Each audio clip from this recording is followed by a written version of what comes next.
Olivia here. Good morning. And it's welcome to the new year. I know, crazy. Kind of wild. I don't think we've seen you guys in a couple weeks. Disappeared for a while. It was kind of hard to keep up on the holidays. Yeah. And then the new year's been so busy. Crazy busy. Like, I don't know. It's a new year's resolution for everybody to buy a house, I think. Apparently. Yeah. We're loving it. So it's definitely great. keep on buying. But yeah, it's been Exactly. wild. It's been super crazy. But, and the weather is sunshiny. It's cold, but the sun is shining. And so not that's as cold super as it nice. has been. So we'll take that, right? Yes, when exactly. 20 feels like a heat wave. Yes, It's kind of a problem. But yes. We had to lift hay this weekend, and I found Burr. that cooler weather was actually nice for that. oh. You know, sweat is bad. Oh, perfect. Yeah, so there's You're just advantages to getting hay crazy. in the winter. Yeah.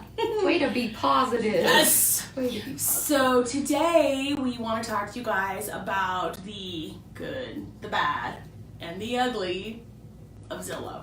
Zillow. Everybody talks about Zillow. I think pretty much everybody uses Zillow. It's kind of It seems is. to be kind of the go-to for most people.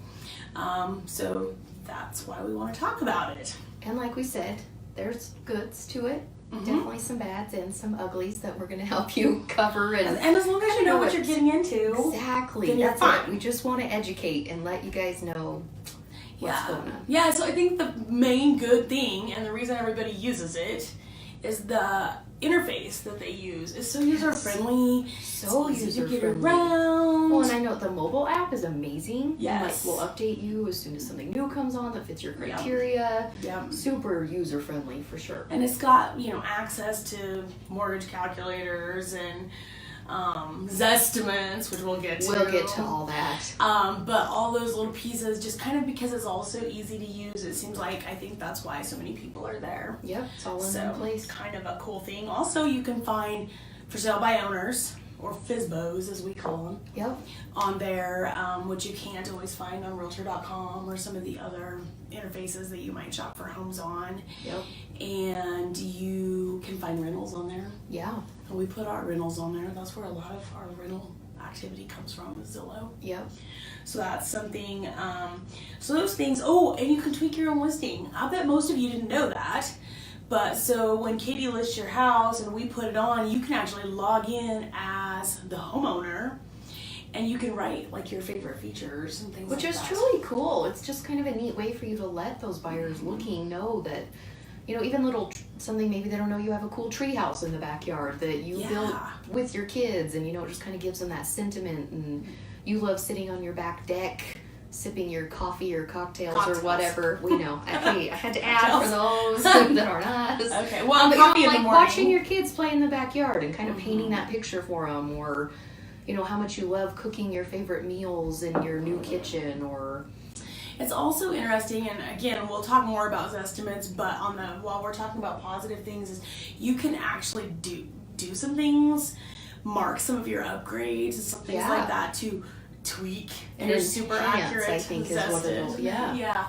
But it can make a difference because it's such a bulk opinion, sort of. So again, talk more about that, but it is a positive thing that you can do that and mark that you put in a brand new kitchen or because we can do all we can, but they give that extra that you can log in and kind of do in addition to what they allow us to do. Yeah. So it's kind of and cool. even if you're not, this is weird. I don't know if you've ever paid attention to this. Even if your house is not for sale, did you know you can tweak it and change your estimate? Yeah. And well, you I can don't actually know, kind of I don't know if claim I your want house. to go play with my house and tell people more about it when it's not for sale, but you can. Yeah, if you can want to. claim your property and tell them all about it. Yeah, or at least make sure nobody else claims it. Yeah, that'd be it's kind of creepy. creepy world we live That in, might right? freak me out a little bit. Yeah. I'm gonna go check mine after this now. Yeah. Who's claimed your house, Katie? So then the bad, the things that you really need to be aware of, because I would not go so far as to say don't use Zillow. Yeah, but just that's what I said. But be aware of what you're getting into. awareness. It's not as accurate as Realtor.com. So Realtor.com links with the real estate company's MLS systems, which is all, acronym craziness.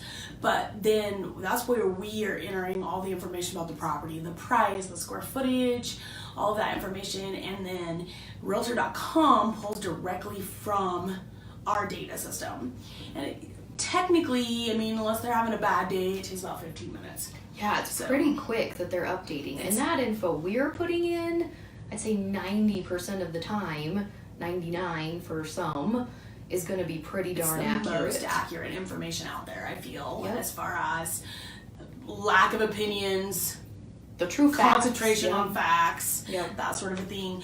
Some real estate agents let their properties draw to Zillow as well. It takes longer, and it seems like they, I don't know, pick and twist choose things up a almost little what they or pull. decide what they want. It's kind of strange. It maybe looks prettier that way, but definitely have seen some funky things before that. Or properties that had been sold forever that Zillow just kept keeping and keeping and keeping. Whereas Realtor.com obviously updated when it was sold in the MLS system. So that's something to definitely be aware of. Yeah, you're probably going to get more accurate info on Realtor.com. Also, Zillow pulls from a lot of different random sites, which is how they have like the pre-foreclosures that are on there, which is especially inaccurate in states that aren't documenting that as public information. We've had that a lot here. In fact, I've had people upset because their house shows as a pre-foreclosure and they don't know why, and they're calling us, can you fix this? And we're going, no. We didn't do it. Or the opposite. I mean, there was a couple that I know we all got so many calls on. The foreclosure sale was really low. Like, it was a $300,000 house, and the foreclosure sale was for $100,000, and people were construing that property was going to listed for $100,000, and it wasn't even on the market. It had, if they just somehow pulled that from weird the public info. records and siphoned it over. And I think when it came on, even as a foreclosure, it was still like $250,000. I mean, if it's too good to be true, it's probably is. Yes. So those are things like, just definitely don't take it as a fact. If you see it, call somebody who's gonna know and get more information for sure. Also, people can make their own adjustments on Zillow, like we talked about in the positive, but then that can also be a negative as well, because what I see in my house may be a little more personal, and I like my cranberry countertops, but nobody else does. Truly. Or like we said, even with the for sale by owner, just be aware they're entering that information. So, the county might say it's 1,600 square feet, but they swear that it's a little bit bigger and they're putting it as 18, or they're listing more bedrooms than it truly is, or not counting the bedrooms appropriately. But that can happen with anyone. So definitely just keep in mind that it's not necessarily factual, it's just informational. Also, we were talking before we came on about their mortgage calculator, which mortgage calculators are so cool. I have one on my phone. I use it for everything. I can, when we're showing you houses, we can type it in, figure your payment. But you have to remember, when you're doing it on Zillow, are you making sure that the down payment's in there right? Is the interest rate that's being put in there even close to what your mortgage type is? Is it including taxes and insurance? Is it including mortgage insurance? Is all that information there? And if you can't answer those questions that I just threw out 100 miles an hour, then your Zillow payment's probably not going to be accurate. What'd you say? I was just telling Olivia that one came up as something I wanted to talk about. I just had buyers this weekend that were like, oh my gosh, we were so pumped. We thought we'd be up to $300,000 when we were looking on Zillow. And then we went and talked to our bank. We realized that was with a 20% down payment. And they're like, we don't have that much cash to put down. And it truly was kind of shocking to them how it changed. Because it made that payment look really desirable. And, ooh, I can afford it. Exactly. Yeah. So it's just, again, it's a good tool as long as you know how to use it and you know that it's not leading you somewhere down a rabbit hole that you don't want to be down, right? So I think our big ugly is the Zestimates. The super Zestimates. Love those. But on a positive note about Zestimates, I think in some states, from what I've heard, they aren't always awful and could be a guideline. Totally, like big cities. That's where they're perfect. Cookie cutter neighborhoods where there's 500 houses that are just the same, and their state discloses sales prices.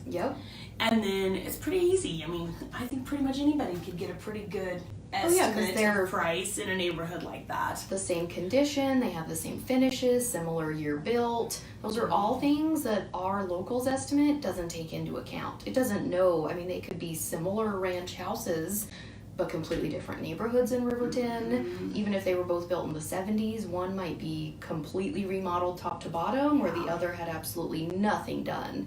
And they don't know that. They can't compare that. Are just not, we just don't have cookie cutter neighborhoods at all. And even our sales, I mean, even around here, you might have a 1970s ranch, but it sold a year ago as opposed to 6 weeks ago, like those big cities. Yes, plus Wyoming is a non-disclosure state, which means that you can't just go to the county website and look at what Katie bought a house for last week and what she paid for it. So Zillow isn't able to pull that information in Wyoming like they can in some other states. And if you could pull that information, it would definitely help with accuracy. Yep. But since they can't, they really have nothing to go on. Other than I think list price, I've heard, is something they use, and they try to figure some sort of an average percentage. And they're really kind of just going in blind. I mean, they're looking at the basics, year built, square footage.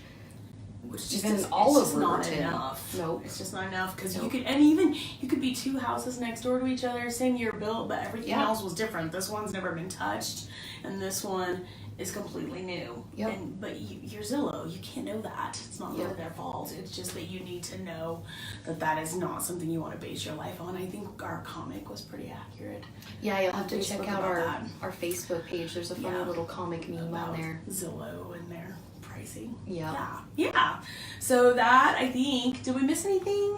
I don't think so. I think we covered it pretty good. Like we said, we don't want to bash Zillow. We think it can be great for so many things, but definitely be aware that it's not always 100% on. Go in with your eyes open. Yep, and Realtor.com is definitely going to be more up to date and probably give you a little bit more factual data. Yes, If you guys have questions, as always, let us know. Thanks for watching. We'll talk to you soon.